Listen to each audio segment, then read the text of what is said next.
filled with bones. You'd never guess what's hiding behind some of those old barn doors. From the road, they just look empty. Faded wood, maybe a creaky hinge. But inside, time has a way of keeping secrets. Some mechanical, some human, all unbelievable. And when this one was finally opened after 40 long years, no one imagined what came rolling out. 60-year-old Mercedes Gullwing. Imagine you bought a house, and you thought you'd find the barn all old and musty. But it housed something far more exotic, like a Mercedes Gullwing worth nearly $10 million? Somewhere in Los Angeles, in an old barn covered with decades of dirt and cobwebs clinging to every surface, say a complete, unrestored 1965 Mercedes-Benz alloy Gullwing, untouched for nearly 60 years. The car isn't just rare, it's unique. It's believed to be one of only 29 ever built with a lightweight aluminum body, and this might just be the only one that has survived. The story is traced back to a man named Rudy Klein, a junkyard owner and collector in LA, who bought this Gullwing in the 1970s for around $30,000. He stored it in his yard, and over the years it became effectively forgotten, gathering dust, untouched. Over time, certain parts went missing: a shifter knob, bumpers, maybe even a headlight assembly. Rumor even has it Rudy once accidentally backed into it with a forklift in his own yard, and that left a dent in the rear panel. Fast forward to 2025. Jay Leno, the former late-night host turned car aficionado, toured the car in an episode of his YouTube show. He walked viewers through the faded, dusty body and declared it the rarest Mercedes Gullwing ever discovered. In no time, collectors were all over it because this isn't just any 300 SL. The alloy Gullwing was a competition model, built light for racing. Most examples of this special version have long ago been modified, wrecked, or restored, losing their authenticity. This one, in its untouched form, is a time capsule. At auction, the car stunned everyone. The winning bid was nearly $10 million, and the higher bidder definitely won himself a fortune. 100-year-old skeleton. Do you ever think about what might be hiding in your own barn? Dust, old tools, maybe some creaky boards. But what if something much older, something human, was hidden in there, untouched for an entire century? That's what happened in LaFleur County, Oklahoma, near the little town of Panama. A family, tending to their property one day, came across something that shocked them to the bone. Inside their barn, under layers of time and neglect, was a real human skeleton. How did it get there? Turns out, it probably came from something called the Independent Order of Odd Fellows, a fraternal organization that had a lodge in Poto, Oklahoma, back in the early 1900s. The lodge had shut its doors in the 1960s. The property owner, Pete Butler, says the skeleton was actually one of two that were once kept in the lodge building. One skeleton was reportedly loaned out for a Halloween prank and never returned. The other? It seems to have been moved to the barn. After that, it was basically forgotten, hidden in plain sight until someone stumbled upon it many years later. The bones were actually still articulated and arranged as a skeleton rather than scattered pieces, as wires held parts together. The skeleton was already kind of a relic by the time it was moved to the barn. Authorities sent it to a medical examiner in Tulsa to try to figure out who it was, how old it was, what condition it was in. Deputy Rebecca Hendricks of the LaFleur County Sheriff's Office said the remains are at least 100 years old. Besides just being creepy, it's rare to find human remains from that era just sitting somewhere like a barn, with wires still holding things in place. And now people are asking, who was this person? How did their skeleton become part of lodge lore and ceremony? Should it get a proper burial? Authorities have yet to answer these questions. 30 cars locked away. A car collector in Georgia stumbled across a time capsule, not of old photos or letters, but of cars. Mike opened up a barn packed with 30 classic cars, all parked and mostly forgotten. It is a massive, huge barn, so the interior is like walking through a memory lane on wheels. Each car has a story. These aren't just random models chosen for resale, they're cars that meant something to Mike. For instance, there's the first car he ever owned, a 1955 Chevrolet 210 four-door sedan, still sitting there among the others.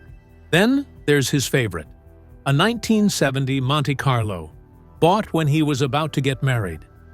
He put a lot into that purchase, scraping together about $3,000 back then, and even now, decades later, that Monte Carlo gets his most excitement.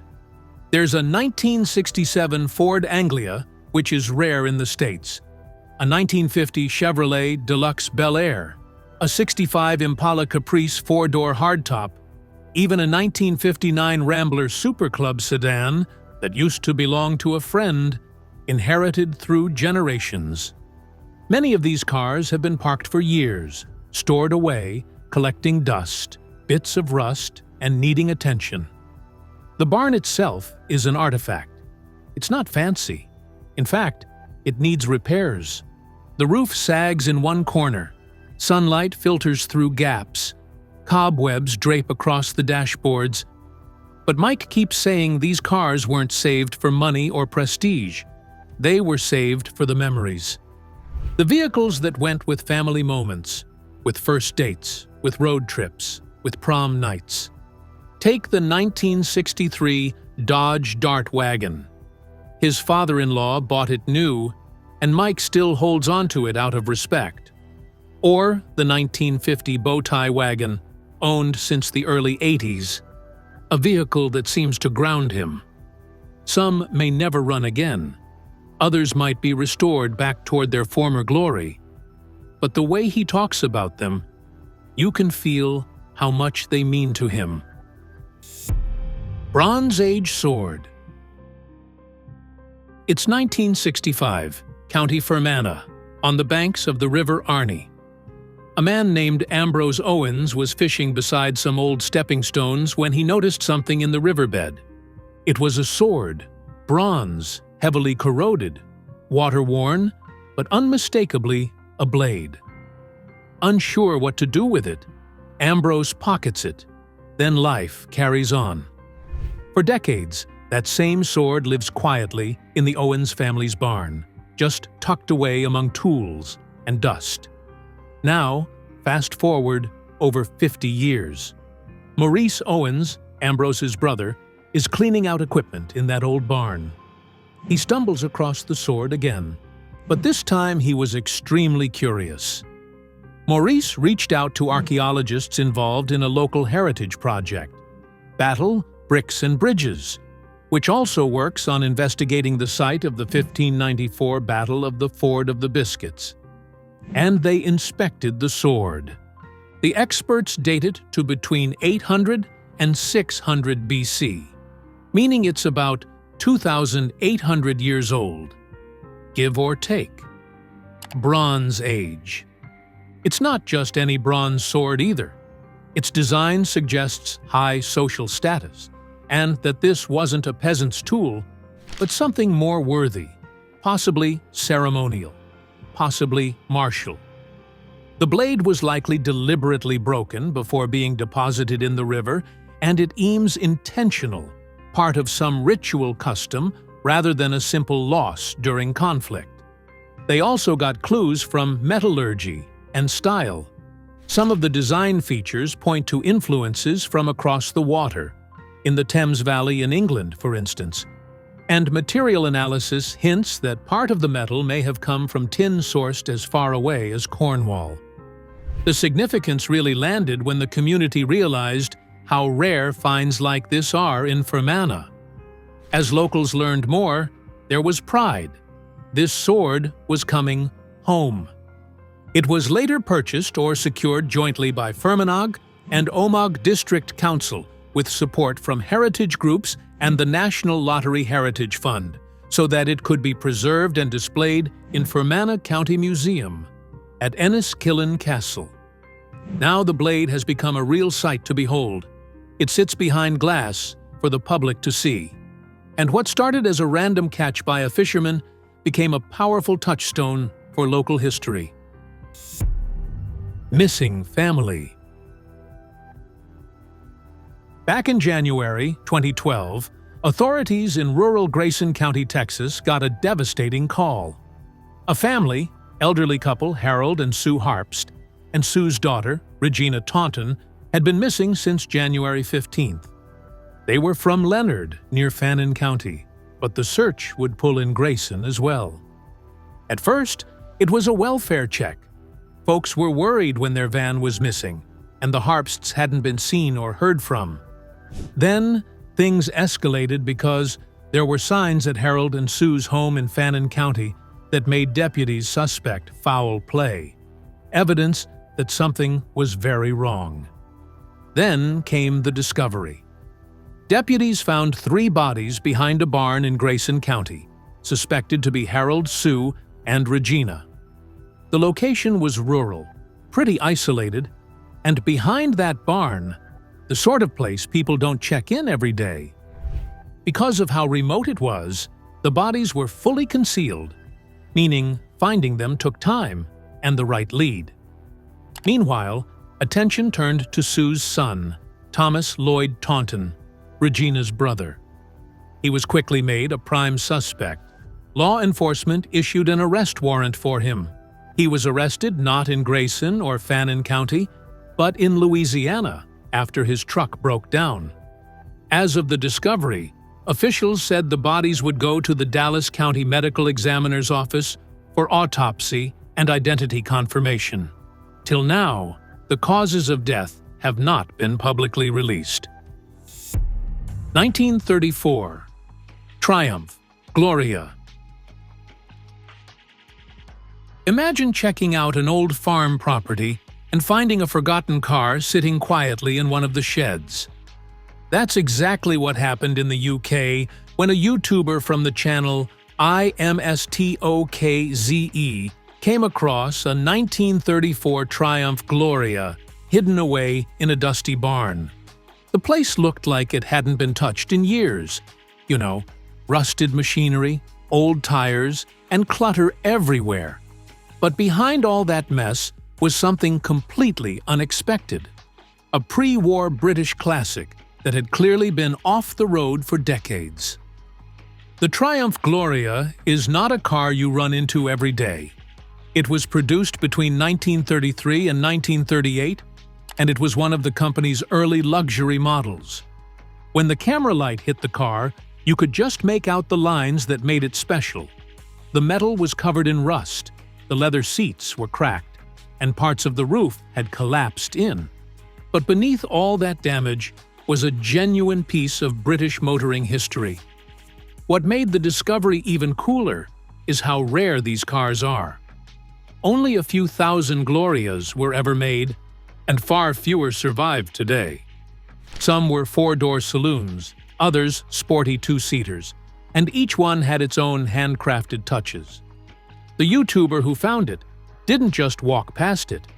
He took time to look around the site and found other forgotten classics nearby. An old Mini, a Morris Minor, and even a few motorcycles. But the Triumph stole the show. Despite its condition, it was the kind of find that instantly grabs collectors' attention.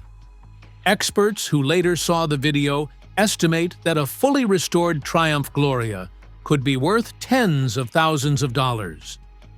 But for many viewers, the value wasn't about money. It was about finding something real. A car that had survived wars, weather, and neglect, just waiting for someone to notice it again. So, after nearly 90 years of silence, the 1934 Triumph Gloria finally got its moment back in the light. Victorian chess pieces. In 2019, During some barn renovations near Burgh-le-Marsh in Lincolnshire, a surprising find turned up in a beam that had rotted timber. The owners were replacing the wood overhead, over the main entry point of the barn, when they spotted something odd inside a horizontal beam. 2 old chess pieces. Not just any chess pieces. 2 Victorian-era chess pieces, thought to date from around 1850, made from plaster of Paris or crushed stone, possibly dipped in resin. One is a queen wearing a crown. The other is a bishop, slightly smaller, shown praying with hands clasped. The beam where they were hidden is highly significant. It's over the main access point of the barn. Now, that's the kind of spot people often regarded as important back then. An entrance, a point of vulnerability. So archaeologists think these pieces weren't left by accident. They were likely placed there on purpose, perhaps as charms, to protect the livestock and people inside from evil or misfortune.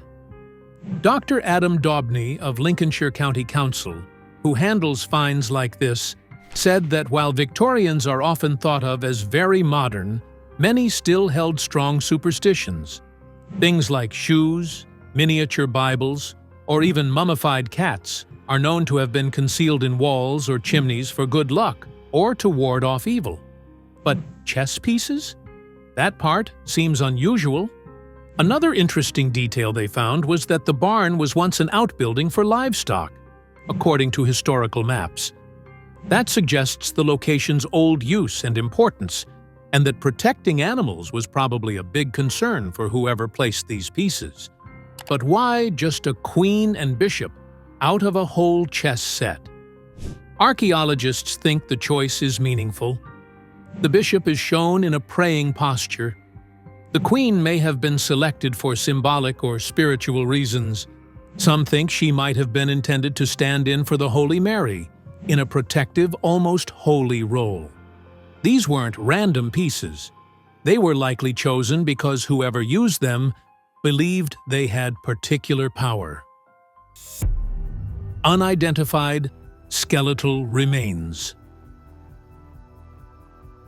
On the 1st of December, 2017, a neighborhood in Hampshire was rattled when police discovered human remains in a disused barn off Baisley Copse Lane, near the village of Michaeldever.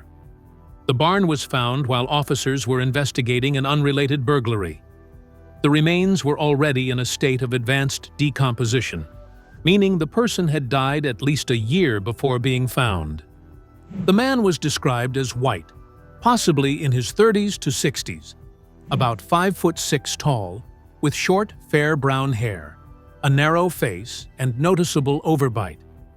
His clothing and personal items gave some clues. A Winchester street atlas containing his handwriting, gloves, dark woolly hat, his shirt, and his backpack.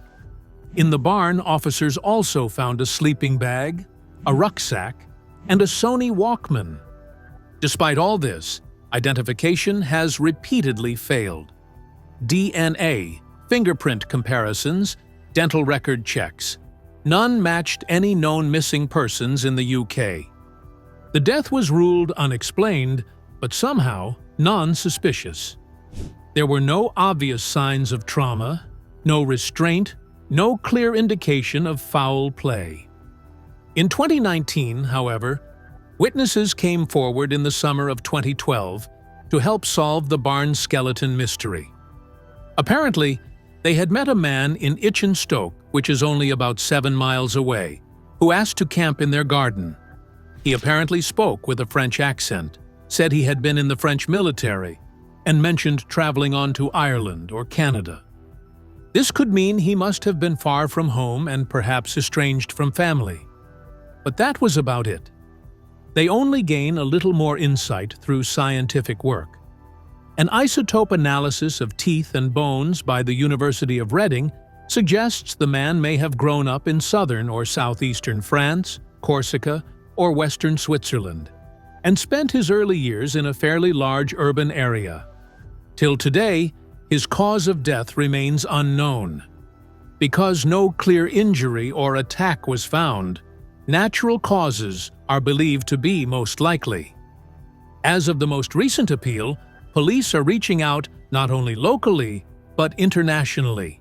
In France, Switzerland, Corsica, hoping someone recognizes the man from the facial reconstruction released or from the story of the items found.